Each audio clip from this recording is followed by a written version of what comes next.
เสาเนาะทางน้องใจดีนี่แหละพี่น้องเสาตัวนี้กันรู้สึกว่ามันจะแตกนิดนึงเนาะแต่ว่าเพิ่นเพื่อไว้อยู่นี่โอมวิ่งบ่ว่าสิชาทิศได้เพิ่งเงียบว่าบุงหูนะคนลาวสิเป็นแบบนี้คนบ้านได้นะว่ามันสิย่างแพให้แพหายดีหายเศร้าประมาณนั้นแหละเนาะ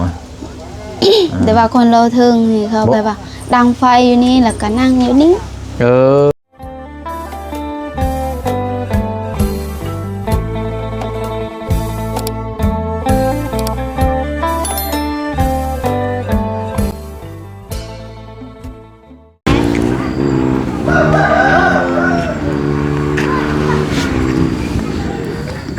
พี่น้องๆหลังจากผ่านไป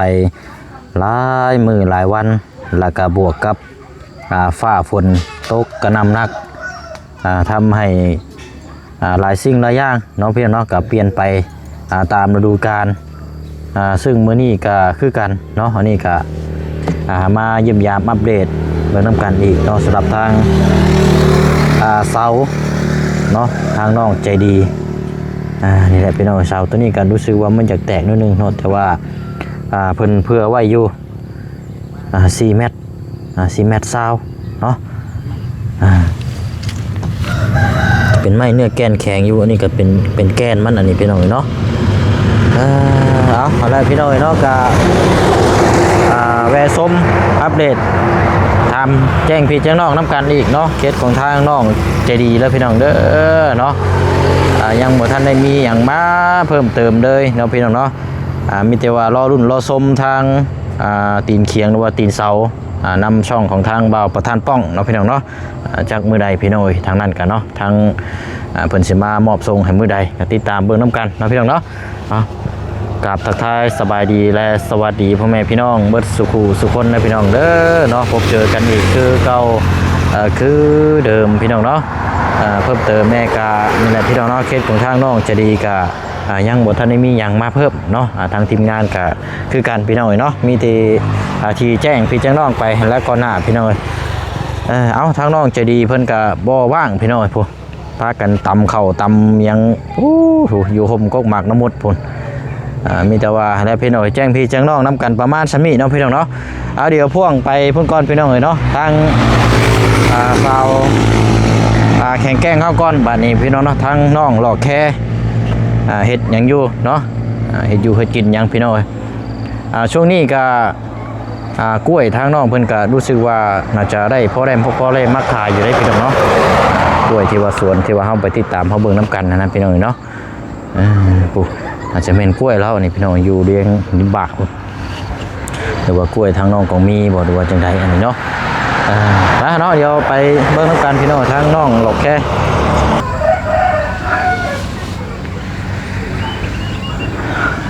เป็นใบมะขามม่อนนี่กันเนาะช่วงนี้ป้า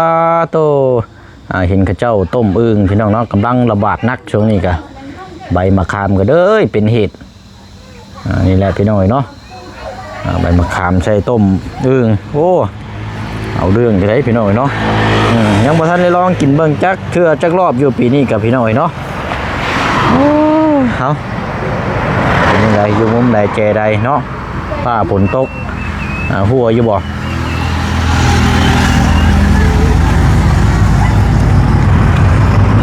เอาเร็วใกล้มายังระบาดเนี่ยชมวิวสวนแล้ววะเนาะเป็นจังใดเนาะเฮ็ดยังอยู่เฮ็ดยังกินนึ่งข้าว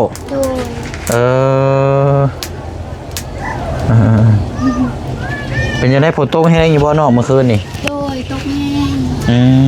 บ่ได้มีพายุบ่มีแห้งอะไรมันซาดโอ้ตะลายดินี่เนาะว่ากลางเวียนนี่ไม่ได้ตกใครที่มันไม่ได้ตกมันตกแต่กลางคืนตอน1 โมงตกกลางคืนนี่กันห่วยแต่ว่ามันสาดนี่ก็เปียกแล้วเนาะลำบากอยู่แล้ว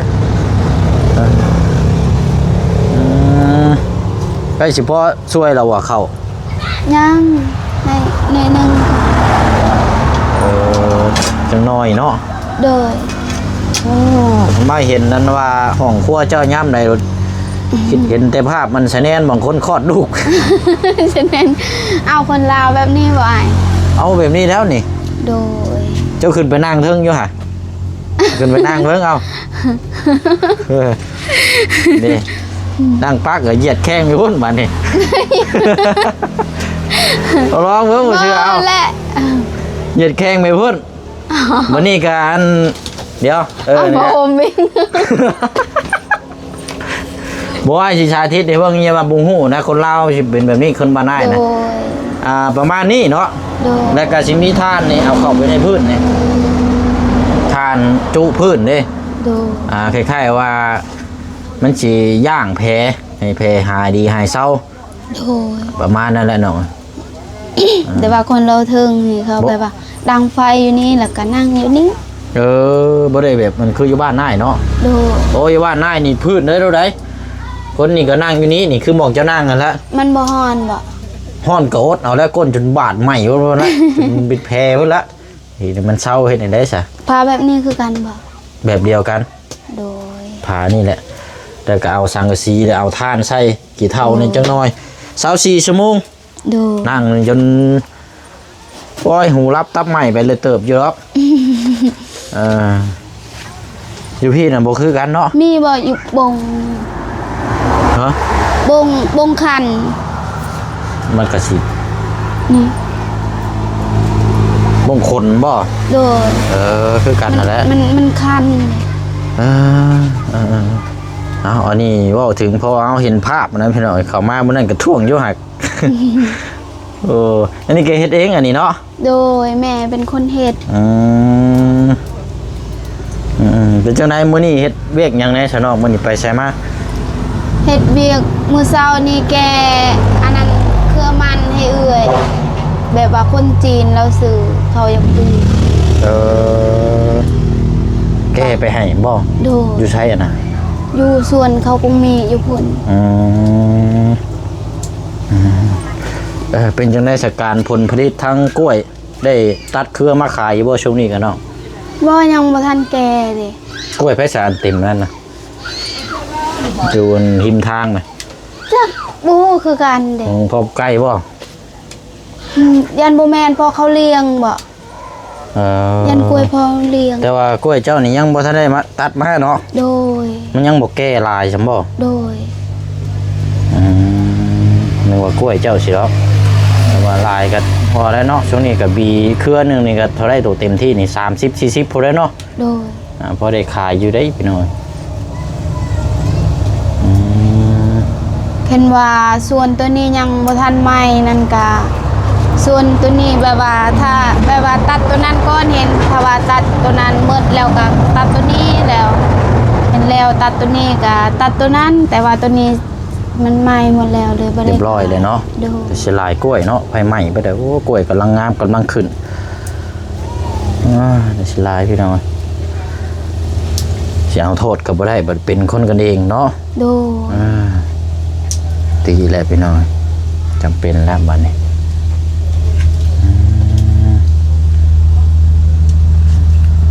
หนึ่งข้าวหนึ่งน้ำเนาะบัดนี้งั้นได้ยังสกินบัดนี้น้องกับข้าวกับน้ำ น้องซื้อสมผักมาแต่มันโดน สุพัก โดน พักเจ้างามนะวะพักสมเจ้าขึ้นนะวะพักเน่าจ้ะ ผักเนา ขึ้นนะวะ ผักจมผักเนาผักคะไว้ ข้านะฮะ อันเด้อ เอาอยู่พี่อยู่ห้องพักเน่าเห็นบ่ โดย อันนี้แหละคันเนี่ยเขาไม่ได้เอากับมันป้งไล่แล้วนี่ยามฝนตกเลยเห็น ตัวลุ่มพวกนี้ใช่เนาะ โอเค ไม่ใช่ทอดไข่นะนี่ โดย ทอดไข่เห็ดลวกจิ้มน้ำพริกนี่บ่ เห็นว่าเอานั่นแบบว่าอายคนผู้เดียวกินเนาะ ผู้เดียวนี่แหละ โดยเห็นว่าเอาเนี่ยอายผู้เดียวพ่ออายุผู้เดียวกิน ผู้เดียว โดย เดี๋ยวคันลายก็ให้เอาไว้ตู้เย็นเด้ เอาตัวนี้แล้วก็เอาตัวนั้น เจ้าบ่ได้กินบ่นี่กะ กินอยู่คันเวลาหาหน่อไม้ไงมันกระปง จะใส่กับแกงหน่อไม้เนาะ โดย เนาะมายืนเบิ่งโดโทษเบิ่งของคอย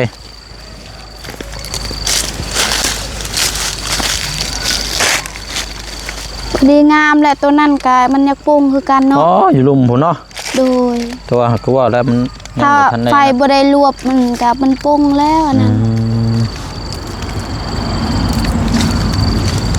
นี่สะอมในบ้านมีแต่เพื่อนน้องกับเพื่อนเซาก็มีผักนี่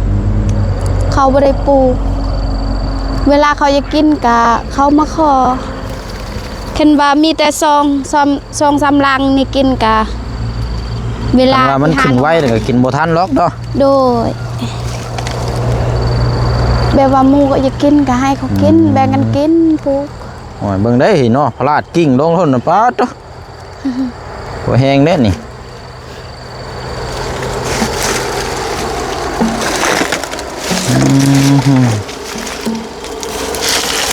ไอ้อึ๊บ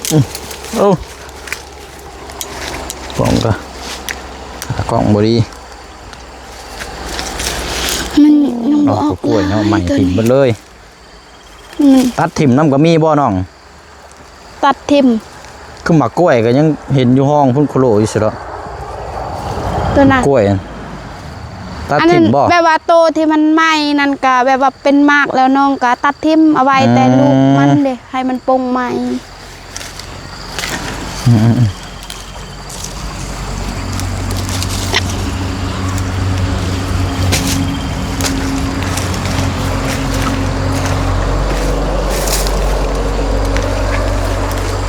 เอาได้ละมั้งเนาะโอ้ผู้มาได้ทั้งน่ะวนแล้วโอ้มาแต่ยามมาแต่ให้เนาะโดยมาแต่ให้แต่สวนเรากะแซ่บได้หักกระโปรงใหม่เด้มันยังอ่อนเนาะทางน้องเพิ่นกะมายามใดกันนี่แหละพี่น้อยโอติมีเนาะผักของต้นพอแล้วมั้งน้องพอแล้วเดี๋ยวหดเข่าเจ้าสิใหม่นะยัง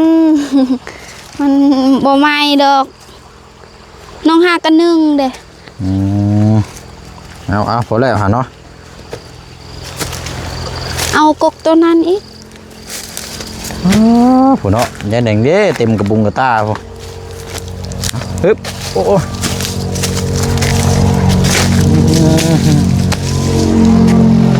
ผักอันนี้เด้ไอ้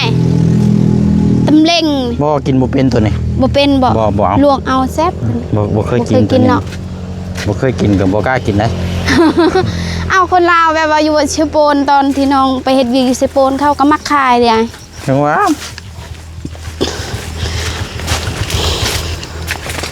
ผู้ที่เคยแบบขี้เล็กกันเนาะเต็มอยู่โดยไอ้ก็มักบ่กินแต่ว่าขี้เล็กนี่กินอยู่ไอ้ก็มักกินอยู่ถือว่าเป็นประเภทนึงละมันเป็นยาบำรุงหัวใจกินหายใจมอน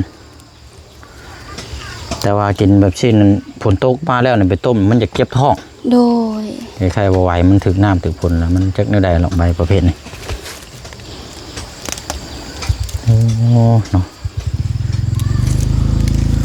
อันนี้ทรายยังทรายนี่มันยุ่งไม่ย่างอันนี้เนาะจักเด็กมีไฟมีอย่างอยู่บ่นี่มันขาดแล้วบนนั้นบ่เป็นตะย่านแท้นี่ยุ่งยากอยู่นี่มีไฟมีอย่างกับโบก้าใกล้ปานใดได้แบบนี้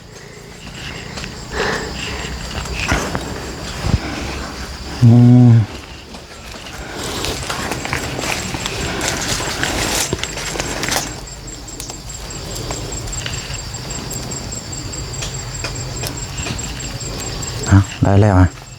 เดี๋ยวมันปงคดีกับฝนตกนี่ยังหลายอันนี้เนาะดูฝนตกนี่ไหวแล้วมันปงทำสิกินนี่ท่านว่าถึงนี่เฮือนเจ้านี่กะเฮ็ดกระตูบช้าน้องเลยตูบตะไรเฮ็ดตั้งกระตูบอยู่หิมทางนี่หาเนี่ยไปเด็ดอย่างมาขายห้อยขายนี่ได้ขายได้แบบว่าบ่มีเวลานั่งแบบว่านั่งขายไอ้แม่เรานี่แล้วอยู่เฮือนเราอยู่เฮือนเด้เราบ่อยู่เฮือนเรามักไปอยู่ป้าเรา เวลาคายกล้วยก็คือกันว่ะนางคายกล้วยเดินเลยว่าบ่แม่บ่อยากนางคายกล้วยแม่อยากพาไปป่าแล้วว่ะ แบบว่าเป็นมังหุ่งหมักคือพวงอย่างพวกนี้ได้นี่ โดย เด็ดใส่ถุงนี่จัก3-4ถุงแล้วก็พอมันใกล้ทางแบบนี้นี่คนผ่านไปผ่านมานี่ก็เจ้าได้ขายได้มื้อนี่3-40นี่ก็เอา ตอนนั้นแบบว่ามะฮุงที่มันบ่ได้ฮักเห็นแถวนี้มีแต่กกมะฮุงหมด อ่า แล้วคนมาแต่เวียดเขามักไปซื้อแล้วก็คนลาวเราซื้อเป็นโล แม่นนะ แต่เดี๋ยวนี้มันแบบว่ามันก็คือกกตัวนั้นมันแก่หมดเลยเห็นมันก็บ่ค่อยเป็นมากแล้ว อืม ก็เลยตัดทิ่มหมดอันนี้ ขึ้นไปเทิงพุ่นก่อนก็ได้พอแล้วฮะ อยู่ ไปเบิ่งน้ำกันพี่น้องเอ้ยบ่เบิ่งนี่มันหน้าเฮือนนี่เหมาะได้ ดู ก็สิอยากแนะนำนี่เพราะว่าของกินของใช้นี่ก็คือจังซี่เด้อนี่แบบนี้ ดู เจ้าเล็ดนี่ใส่ถุงนี่ประมาณจัก3-4ถุงถุงนี่10,000นี่ก็ไล่ได้นี่ ดู ตั้งหันค่านี่เฮ็ดกระตูบน้อย ประมาณสูงๆหน่อยนึงห้อยไว้นี่ก็บางหุงมึงยังมาห้อยไว้ ดู โอ้ย ขายคือกันมะฮุงตอนนั้น เออ แบบว่าขายอยู่หันแล้วเขาบ่ค่อยซื้อเวลาเขามักซื้ออยู่กกเลย เขาเวลาเขาเฮ็ดดอกอีหยังเขามาซื้อ บ่เฮาก็เอาพวกอันนี้ก็ได้มาคือพวงบางอย่าง ดู เกี่ยวกับคือพักแบบสินะตอนเช้าตอนหยังหาหน่อไม้มาก็ห้อยไว้หั่นเลย ดู ได้อยู่ได้อันนี้ไอเดียบอกซื่อๆนะเพราะว่ามันเฮือนเจ้ามันเป็นหน้าทาง บ่ สิ เป็นว่า เออแบบ แบบไว้ว่านั่นแล้วเป็นว่าไว้นั่นเขาก็ซื้อบางมือเขาก็ซื้อบางมือเขาก็บ่ซื้อโดย เฮ็ดกระตูบนี่ตั้งนี่ปุ๊บนี่ตอกตะปูก็ห้อยตั้งไว้เลย อันนี้แค่นว่าลายเขาก็ซื้อคือกัน แต่ว่าหน่อยเดียว โอ้ยอันนี้แล้วนี่เขาเจ้ายังซื้อเขาเจ้ามากินนะคนลาวเขาจะมากินผักสมผักข่านี่ใส่แกงหน่อไม้ช่วงนี้กันตั้งห้านข้าปอกเนาะหันเอามากล้วยมาตั้งไว้หันบาดนี่ โดย ห้านข้าตนาเฮือนตัวเองเลยเฮ็ดกระตูบบ่ต้องเฮ็ดใหญ่นะให้ผู้เฒ่านั่งเผาคายเนาะได้อยู่ได้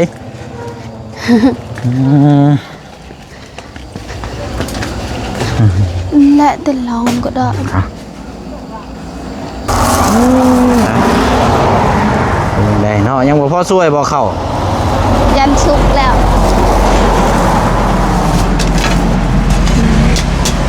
นั่งมือก่อน น้ำบกบ่ นั่ง น้ำบกสมบ่จะว่านะ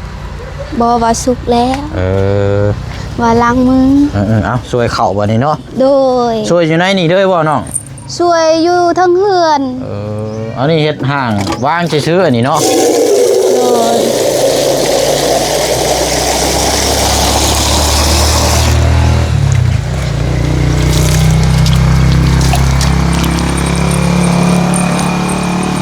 อันนี้กกมาโครอันนี้พี่น้องเอ้ยแม่นบ่น้อง ไม่ยังก็อ่ะ เป็นกกอันนี้จะว่านะ ราคาโด มาโครเนาะ โดย เอาจังได๋ก็ได้เป็นหมากได้นี่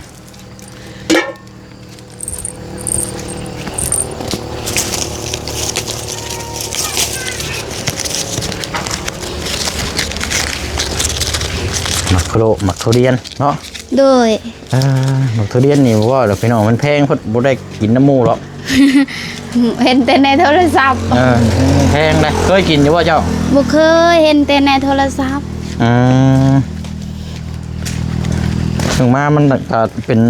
ประเภทผลไม้นี่แพงได้ โดย เนาะบ่ได้ขึ้นมาจะหึงเลยเนาะเป็นนี่ได้อันนี้ฝนสาดนี่เปียกเบิดซะบ่นี่เจ้าว่านะ โดยเปียกหมด โอ้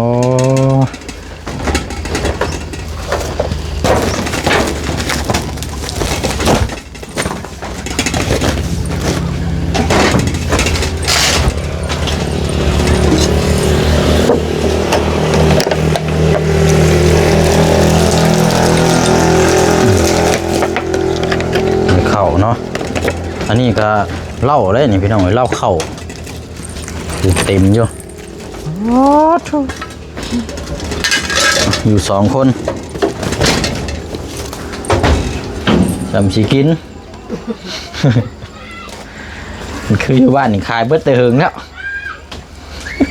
ยังก็ บอกเขา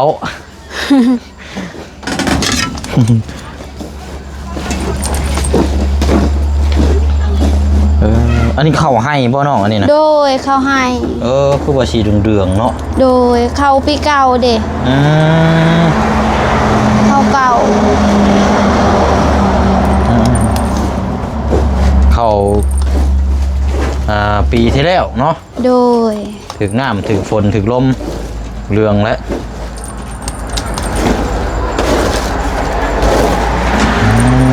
สิได้หยังมากินแรงน่ะได้ฮะเนาะแตงขาปวดหัวนี่เนาะ สบายดีสบาย โดยใช่นะเบิ่งค่ะบุมีหยังบ่ ชอบในการเดา โอ้ยอองแบบเอกลักษณ์ที่ซื้อนี่เนาะ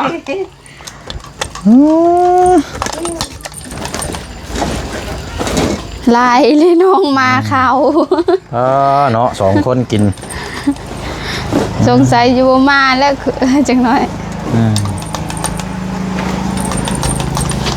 ผม เอ้ย 10 คนพอได้นี่5-6 คนพอแล้วกินข้าวทำนี่นี่ โดยหนูเราจะเอาอีทางอยู่คือวันน้อยคือการถ้วยนึ่งได้น้องมาเด็ดๆแบบว่าเขาให้มันหลาย แต่ว่าหอมเนาะ โดย กินหอมคือยังคือข้าวไหม้อยู่ หอมบ่ หอมอยู่ไม่กินยังแบบนี้อยู่คือข้าวไหม้อยู่จะบ่ได้มีข้าวเย็นปนบ่ บ่มีหมดเลยแวบาลานมาลินเมื่อกี้นี่เราแบบมาเอาเครือมันกับแม่เรา กินกับเบิดพอดีเลยบ่ โดย ปกติสิบ่มาข้าวเด้ในแบบมื้อนี้ร้านเรามาแล้วก็เรากินข้าว เอาไปหา ลาบชีนมาบาดนี่ลาบที่กิน ลาบจีน จำแจว การ นี่ก็ย การ ก เครียดและตอนแรง ฝนตก จำแจวมึงพริกนี่ก็ยกหามือกับบ่เบิดล็อกติดหนึ่ง สองคนกิน โอ้มันขึ้นอยู่กับแนวกินแนวแซ่บได้อาหารการกินนี่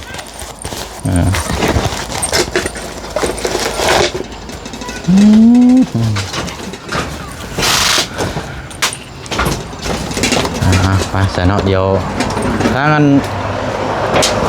เราแค่ย่างไปรถได้พุ่นก็ได้ โดย ไปเอาอันนั้นก่อนเอาโลกพักมาให้อีก สุดท้ายแล้วประกาศ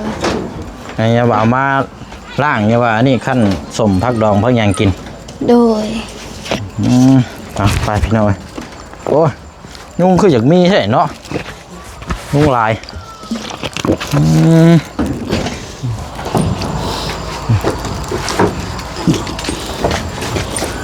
เป็นหยังเสือกล้วยนี่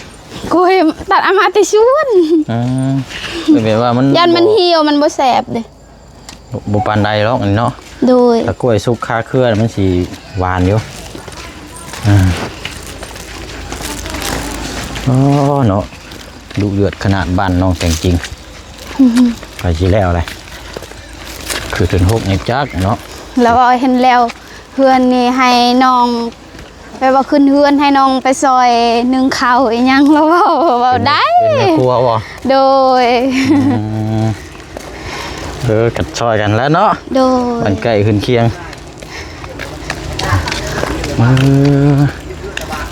ไปชีแล้วแล้วเนาะก็ไว้เนาะ น้องก็ว่าน้องก็ยอกแล้วว่าบ่ซอยแล้วนึ่งข้าวสิซอยกินนั่นแล้ว ซอยกินนะเนาะนี่ โด ใหญ่ ย เนาะ ซอยกิน ซอยกินแล้วเอาละพี่น้อยเดี๋ยวนี้จบนี่กะชีพุระเข้าไปทางพุ่นก่อนปุ๊บประกาศ โดย ล่างก่อนเด้อ โดย เอาไป เอา ขั้นส้มหรือว่าแล้วแต่เจ้าสีเฮ็ด โดยขอบคุณค่ะเด้อ เอาขนมไปให้ทางประตูเลย